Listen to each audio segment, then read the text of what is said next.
नमस्कार दोस्तों, आप सभी का स्वागत है आपके अपने YouTube परिवार में।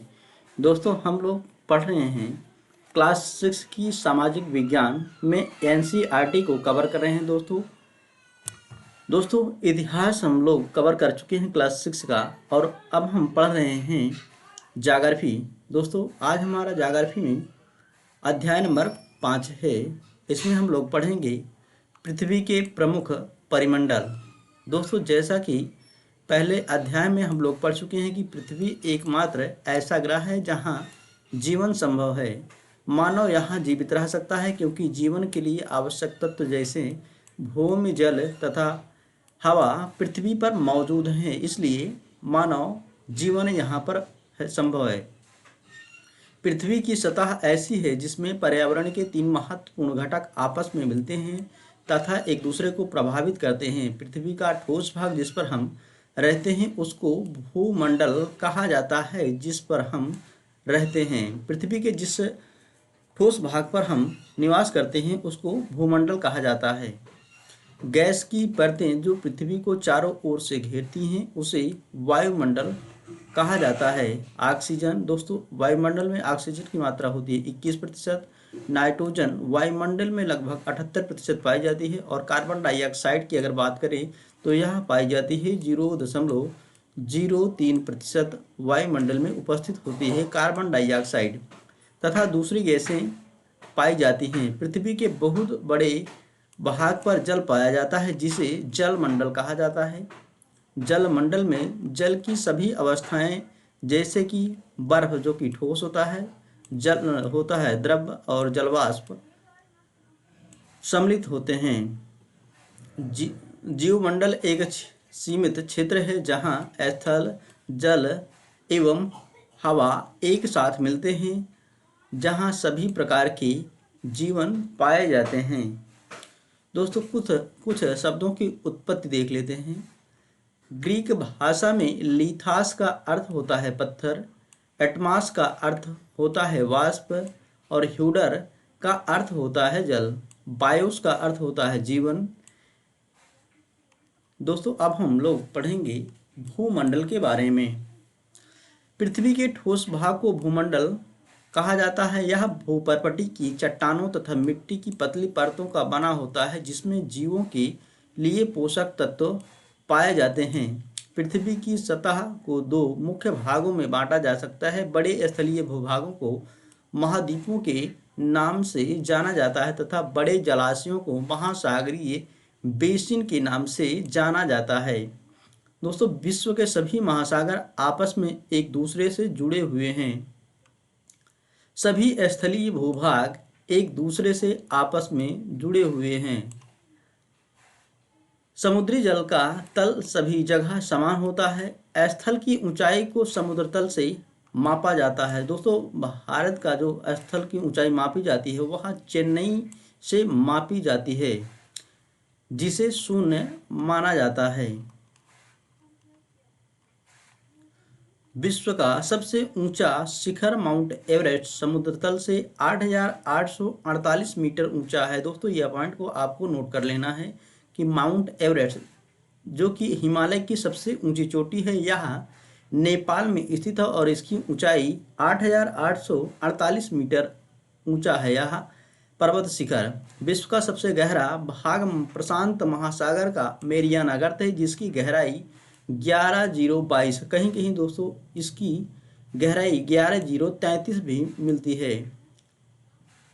दोस्तों यह मेरियाना गर्त जो है यह फिलीपींस द्वीप समूह के पास पाया जाता है। दोस्तों क्या आपने कभी कल्पना की है कि समुद्र की गहराई पृथ्वी के सबसे ऊंचे भाग से इतनी अधिक भी हो सकती है? दोस्तों कुछ महत्वपूर्ण पॉइंट इस पैराग्राफ में दिए गए हैं। दोस्तों न्यूजीलैंड के एडमंड हिलेरी तथा भारत की तेंजिंग नोर्गे शेरपा 29 मई 1953 को पृथ्वी के सबसे ऊंचे शिखर माउंट एवरेस्ट पर चढ़ने वाले पहले व्यक्ति थे। इस पॉइंट को आपको याद रखना है दोस्तों। जापान की जुंगो ताबेई विश्व की पहली महिला थी जिसने 16 मई 1975 को एवरेस्ट पर कदम रखा। बछेंद्री पाल भारत की पहली महिला जिसने 23 मई 1984 को एवरेस्ट पर अपना कदम रखा था। दोस्तों इस पैराग्राफ को आपको याद रखना है, पूरा का पूरा पैराग्राफ आपके लिए इम्पोर्टेंट है। अब दोस्तों अब हम लोग पढ़ेंगे महाद्वीपों के बारे में। पृथ्वी पर 7 प्रमुख महाद्वीप हैं। ये विस्तृत जलराशि के द्वारा एक दूसरे से अलग हैं। ये महाद्वीप हैं एशिया, जो कि विश्व का सबसे बड़ा महाद्वीप है, यूरोप, अफ्रीका, उत्तरी अमेरिका, दक्षिणी अमेरिका, ऑस्ट्रेलिया तथा अंटार्कटिका। दोस्तों स्थल का बहुत बड़ा भाग उत्तरी गोलार्ध में पाया जाता है, यह आपको याद रखना है। दोस्तों एशिया विश्व का सबसे बड़ा महाद्वीप है। यह पृथ्वी के कुल क्षेत्रफल के 1/3 भाग में फैला है। यह महाद्वीप पूर्वी गोलार्ध में स्थित है। कर्क रेखा इस महाद्वीप से होकर गुजरती है। एशिया के पश्चिम में यूराल पर्वत है, जो कि इसे यूरोप से अलग करता है। दोस्तों इस पॉइंट को आपको याद रखना है कि एशिया महाद्वीप जो है वह यूराल पर्वत के द्वारा यूरोप से अलग होता है। और कर्क रेखा दोस्तों भारत के 8 राज्यों से होकर गुजरती है, यह भी आपको याद रखना है। यूरोप एवं एशिया के संयुक्त भूभाग को यूरेशिया कहा जाता है। यूरोप एशिया से बहुत छोटा है। यह महाद्वीप एशिया के पश्चिम में स्थित है। आर्कटिक वृत्त इससे होकर गुजरता है। यह 3 तरफ से जल से घिरा है। दोस्तों यूरोप 3 तरफ से जल से घिरे होने के कारण इसको प्रायद्वीपीय महाद्वीप भी कहा जाता है। अफ्रीका महाद्वीप दोस्तों अफ्रीका एशिया के बाद विश्व का दूसरा सबसे बड़ा महाद्वीप है। विषुवत वृत्त या 0 डिग्री अक्षांश इस महाद्वीप के लगभग मध्य भाग से होकर गुजरती है। अफ्रीका का बहुत बड़ा भाग उत्तरी गोलार्ध में स्थित है। दोस्तों आप पाएंगे कि यही एक ऐसा महाद्वीप है जिससे होकर कर्क, विषुवत तथा मकर तीनों रेखाएं इस महाद्वीप से होकर गुजरती हैं। सहारा का रेगिस्तान जो दोस्तों यह विश्व का सबसे बड़ा रेगिस्तान है, विश्व का, और यहाँ विश्व का सबसे गर्म रेगिस्तान भी है, जो कि अफ्रीका में स्थित है। यह महाद्वीप चारों तरफ से समुद्रों एवं महासागरों से घिरा है।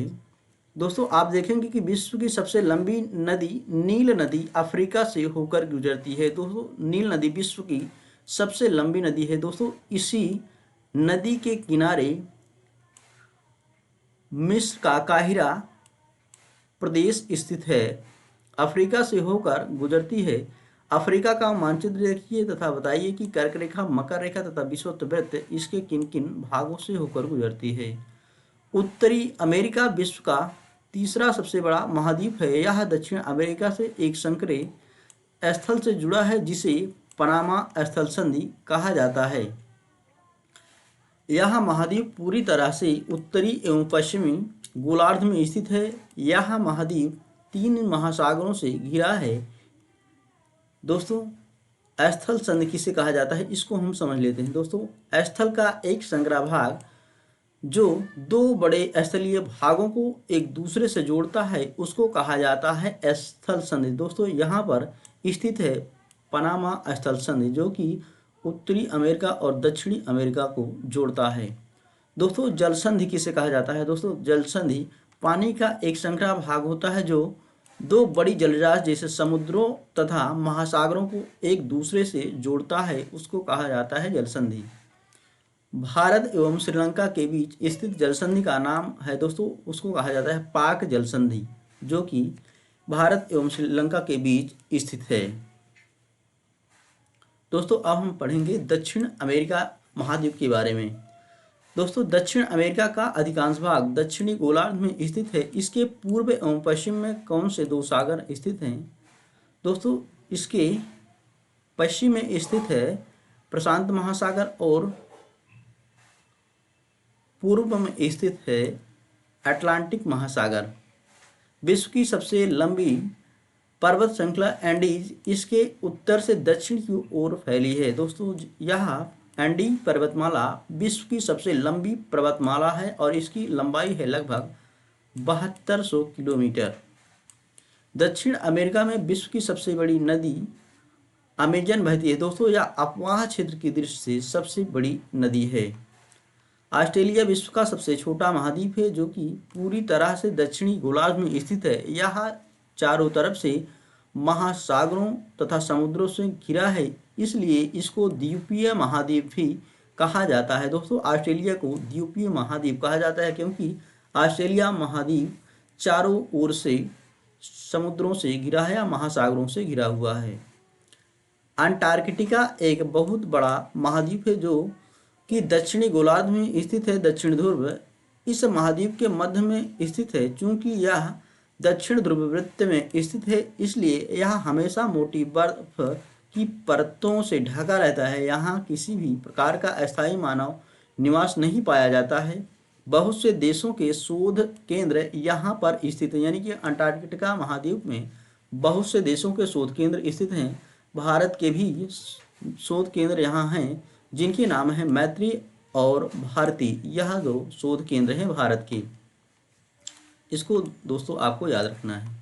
जलमंडल दोस्तों, पृथ्वी को नीला ग्रह कहा जाता है क्योंकि इसके बहुत बड़े भाग पर जल का विस्तार पाया जाता है, इसलिए इसको नीला ग्रह कहा जाता है। पृथ्वी का 71% भाग जल तथा 29% भाग पर स्थल है।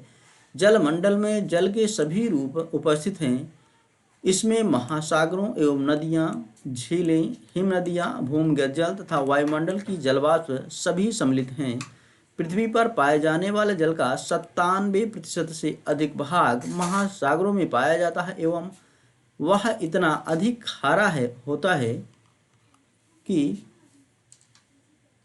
मानव के उपयोग में नहीं आ सकता। शेष जल का बहुत बड़ा भाग बर्फ की परतों एवं हिमनदियों तथा भूमिगत जल के रूप में पाया जाता है। जल का बहुत कम भाग अलावण, यानी कि इसको मीठा जल भी कह सकते हैं दोस्तों, जल के रूप में पाया जाता है जो मनुष्य के इस्तेमाल में आता है। यही कारण है कि नीले ग्रह में रहने के बावजूद हम पानी की कमी महसूस करते हैं। दोस्तों हम पढ़ लेते हैं महासागर के बारे में। दोस्तों महासागर जलमंडल के मुख्य भाग हैं। ये आपस में एक दूसरे से जुड़े हुए हैं। महासागरीय जल हमेशा गतिशील रहते हैं। तरंगें, ज्वारभाटा तथा महासागरीय धाराएं। महासागरीय जल की 3 मुख्य गतियां हैं। बड़े से छोटे आकार के आधार पर क्रमशः 5 महासागर प्रमुख हैं, जिनमें कि प्रशांत महासागर, यह विश्व का सबसे बड़ा महासागर है। उसके बाद अटलांटिक महासागर है। दोस्तों अटलांटिक महासागर एस आकार का है, यह भी आपको याद रखना है। हिंद महासागर, दक्षिणी महासागर तथा आर्कटिक महासागर हैं। ये प्रमुख 5 महासागर हैं। प्रशांत महासागर सबसे बड़ा महासागर है। यह पृथ्वी के 1/3 भाग पर फैला है। पृथ्वी का सबसे गहरा भाग मेरियाना गर्त प्रशांत महासागर में ही स्थित है दोस्तों, जिसकी गहराई 11,033 मीटर है। प्रशांत महासागर लगभग वृत्ताकार है। दोस्तों इसको भी आपको याद रखना है इस पॉइंट को, कि प्रशांत महासागर लगभग वृत्ताकार है। एशिया, ऑस्ट्रेलिया, उत्तर एवं दक्षिण अमेरिका इसके चारों ओर स्थित हैं। प्रशांत महासागर के चारों ओर इन महाद्वीपों के स्थित का पता लगाएं। अटलांटिक महासागर विश्व का दूसरा सबसे बड़ा महासागर है। यह अंग्रेजी भाषा के एक्स अक्षर के आकार का है। इसके पश्चिमी किनारे पर उत्तर एवं दक्षिण अमेरिका है तथा पूर्वी किनारे पर यूरोप एवं अफ्रीका। अटलांटिक महासागर की तटरेखा बहुत अधिक दंतुरित है। यह अनियमित एवं दंतुरित तटरेखा प्राकृतिक पोताश्रयों एवं पत्तनों के लिए आदर्श स्थित है। व्यापार की दृष्टि से यह सबसे व्यस्त महासागर है। दोस्तों खास करके अटलांटिक महासागर यानी कि उत्तरी अटलांटिक महासागर सबसे व्यस्त होता है, क्या रहता है। हिंद महासागर ही एक ऐसा महासागर है जिसका नाम किसी देश के नाम पर यानी भारत के नाम पर रखा गया है। यह महासागर लगभग त्रिभुजाकार है। दोस्तों आपको याद रखना है कि हिंद महासागर लगभग त्रिभुजाकार है। इसके उत्तर में एशिया, पश्चिम में अफ्रीका तथा पूर्व में ऑस्ट्रेलिया स्थित है। दक्षिणी महासागर अंटार्कटिका महाद्वीपों को चारों ओर से घेरता है। यह अंटार्कटिका महाद्वीप से उत्तर की ओर 60 डिग्री दक्षिणी अक्षांश तक फैला हुआ है। आर्कटिक महासागर उन ध्रुव वृत्त में से स्थित है तथा यह उत्तर ध्रुव के चारों ओर फैला है। प्रशांत महासागर से छिछले जल वाले एक संकरी भाग से जुड़ा है जिसे बेरिंग जलसंधि के नाम से जाना जाता है। यह उत्तर अमेरिका के उत्तरी तटों तथा यूरेशिया से घिरा है। दोस्तों अब हम पढ़ लेते हैं वायुमंडल के बारे में। हमारी पृथ्वी चारों ओर से गैस की एक परत से घिरी हुई है जिसे वायुमंडल कहा जाता है। वायु की यह पतली परत इस ग्रह का महत्वपूर्ण एवं अटूट भाग है। यह हमें ऐसी वायु प्रदान करती है जिससे हम लोग सांस लेते हैं। यह वायुमंडल हम लोगों को सूर्य की कुछ हानिकारक किरणों से बचाता है, जो कि दोस्तों हानिकारक यानी कि पराबैंगनी किरणों से बचाता है। वायुमंडल 1600 किलोमीटर की ऊंचाई तक फैला है। वायुमंडल को उसके घटकों, तापमान तथा अन्य के आधार पर 5 परतों में बांटा जाता है। इन परतों को पृथ्वी की सतह से शुरू करते हुए क्षोभ मंडल यानी कि सबसे निचली परत है क्षोभ मंडल। दोस्तों क्षोभ मंडल में ही सभी मौसमी घटनाएं जैसे कि बादल, कोहरा, बरसात यह सब घटित होती हैं। समताप मंडल और मध्य मंडल ही वायुमंडल का सबसे ठंडा मंडल होता है। आयन मंडल तथा बहिर्मंडल मंडल कहा जाता है। वायुमंडल मुख्यतः ऑक्सीजन एवं नाइट्रोजन का बना है, जो कि साफ तथा शुष्क हवा का 99% है। आयतन के अनुसार नाइट्रोजन 78%, ऑक्सीजन 21% तथा दूसरी गैसें जैसे कार्बन डाइऑक्साइड, आर्गन इत्यादि की मात्रा 1% है। ऑक्सीजन सांस लेने के लिए आवश्यक है। दोस्तों ऑक्सीजन को प्राण वायु गैस कहा जाता है या प्राण गैस कहा जाता है, जबकि नाइट्रोजन प्राणियों की वृद्धि के लिए आवश्यक है। कार्बन डाइऑक्साइड यद्यपि बहुत कम मात्रा में है, लेकिन यह पृथ्वी के द्वारा छोड़ी गई ऊष्मा को अवशोषित करती है, जिससे पृथ्वी गर्म रहती है। यह पौधों की वृद्धि के लिए भी आवश्यक है। ऊंचाई के साथ वायुमंडल के घनत्व में भिन्नता आती है। यह घनत्व समुद्री तल पर सबसे अधिक होता है तथा जैसे जैसे हम ऊपर की ओर जाते हैं यह तेजी के साथ घटता जाता है। दोस्तों आप जानते हैं कि पहाड़ों पर पर्वतारोहियों को हवा के घनत्व में कमी होने के कारण सांस लेने में कठिनाई होती है। ऊंचाई पर सांस लेने के लिए उन्हें अपने साथ ऑक्सीजन सिलेंडर लेकर जाना पड़ता है। जैसे जैसे हम ऊपर की ओर जाते हैं तापमान भी घटता जाता है। वायुमंडल पृथ्वी पर दबाव डालता है। यह एक स्थान से दूसरे स्थान पर अलग अलग होता है। कुछ क्षेत्रों में हमें अधिक दाब महसूस होता है, जबकि कुछ क्षेत्रों में कम। वायु उच्च दाब से निम्न दाब की ओर बहती है। दोस्तों इस पॉइंट को आपको याद रखना है कि वायु उच्च दाब से निम्न दाब की ओर चलती है।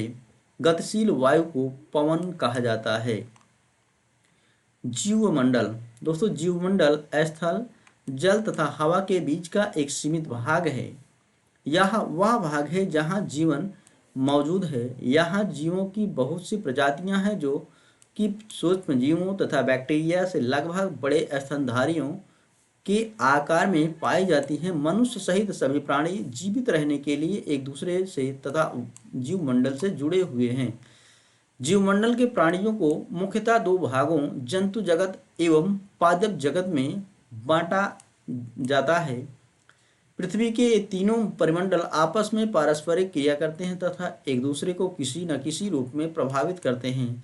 उदाहरण के लिए लेते हैं दोस्तों हम लकड़ी तथा खेती के लिए वनों को काटा जाए तो इससे ढलुआ भाग पर मिट्टी का कटाव तेजी से होने लगता है, यानी कि मिट्टी का कटाव होने लगता है, यानी कि अपरदन होने लगता है। इसी प्रकार प्राकृतिक आपदाएं जैसे भूकंप से पृथ्वी की सतह में परिवर्तन हो जाता है। हाल ही में सुनामी के कारण अंडमान एवं निकोबार द्वीप समूह का कुछ भाग पानी में डूब गया। झीलों तथा नदियों में दूषित पदार्थों के प्रवाहित होने से उनका जल मानव के इस्तेमाल के लायक नहीं रह जाता है। यह जल दूसरे जीवों को भी नुकसान पहुंचाता है। उद्योगों, तापीय विद्युत संयंत्रों तथा गाड़ियों का उत्सर्जी पदार्थ वायु को प्रदूषित करता है। कार्बन डाइऑक्साइड वायु का एक महत्वपूर्ण घटक है, लेकिन कार्बन डाइऑक्साइड की मात्रा में वृद्धि के कारण पृथ्वी के तापमान में वृद्धि हो रही है, इसलिए भूमंडलीय तापन कहा जाता है। दोस्तों इस पॉइंट को आपको याद रखना है कि कार्बन डाइऑक्साइड की मात्रा में वृद्धि के कारण तापमान में जो वृद्धि होती है उसको भूमंडलीय तापन कहा जाता है। इस पॉइंट को आपको याद रखना है। इसलिए भूमंडल, वायुमंडल तथा जलमंडल के बीच के प्राकृतिक संतुलन को बनाए रखने के लिए पृथ्वी के संसाधनों के सीमित उपयोग की आवश्यकता है। आज के लिए इतना दोस्तों, मिलते हैं नेक्स्ट वीडियो में। Thank you so much.